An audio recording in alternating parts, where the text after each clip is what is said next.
Let me make a further point on this submarine issue. Disturbingly, right now, Australia has no long-range striking capabilities. As well, we've been left with old, technologically obsolete diesel submarines after years of inaction.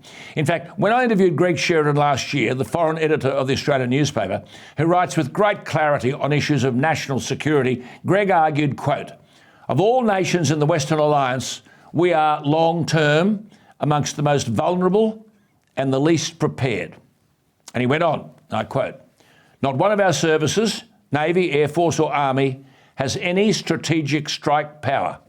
Every one of our major defence programs," he said, "is in disarray or scheduled to deliver capability so far into the future that it's in the realm of science fiction," unquote. Well, that's what this Orchest deal seeks to address. And remember, while Albo dominates the picture, or the pictures, aren't they? They're everywhere. And the headlines, it was Scott Morrison and Peter Dutton who were the architects of this initiative. Albo, to his credit, and the Labor Party are backing it, though, as you've heard, Paul Keating has valid arguments in opposition and they should be heard and debated. The miracle is that the Labor Party is in support of the deal in spite of their past opposition to anything nuclear.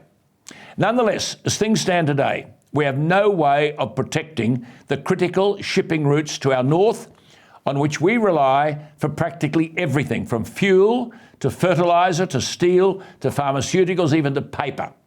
And we have no way to protect our power as a sovereign middle power in the Indo-Pacific region. Now, the bad news is, thanks to our incompetent political establishment, both sides I might add, this lack of capability will continue for at least another decade.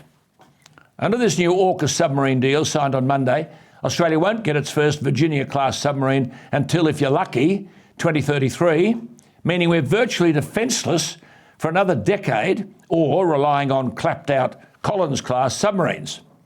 We need to remember in all of this that the cost is monumental. The Orchest submarine deal will cost the taxpayer $400 billion in today's money, and never have these cost estimates been accurate. However, history may suggest that we've been ripped off. The proof? In 2014, the former Prime Minister, yes, the much maligned Tony Abbott, was negotiating with the now late Japanese Prime Minister Abe Shinzo to purchase 12 affordable, cutting-edge, off-the-shelf Japanese Soyuz submarines. The kicker? The Japanese subs would have been delivered by the mid-2020s. The cost would have been $20 billion. Assuming a cost blowout, say at 50%, which is common with these sorts of large defence projects, the Abbott deal with the Japanese would have been 12 times cheaper than the current Orchest deal. The most shameful part is that if we'd listened to Abbott, we would have had our first submarine off the shelf by next year or the year after. Why is all this forgotten? Is it because it was Tony Abbott? Because the consequences are profound. Not only has the taxpayer been seemingly ripped off, but Australia's defence capability has been compromised. After Green nutter Malcolm Turnbull and his quote-unquote modern Liberal mates like Christopher Pyne knifed Tony Abbott 8 years ago, Turnbull scrapped the Japanese submarine contract and sided with the French submarine deal, which we all know is a rip-off and would have delivered us technologically obsolete submarines by the mid-2030s.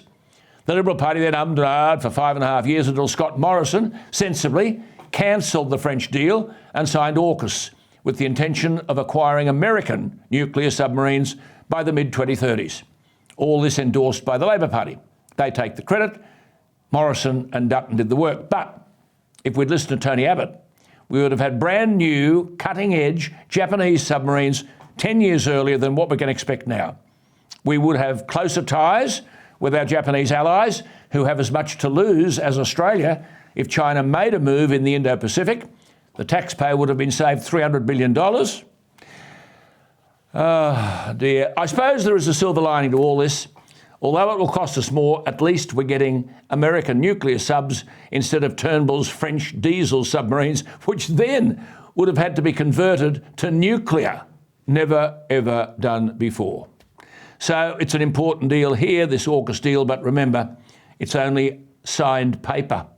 We've got a long way to go. Hopefully with someone like Richard Marles around, not short of brains and not wedded to the limelight, hopefully we can now get a wriggle on.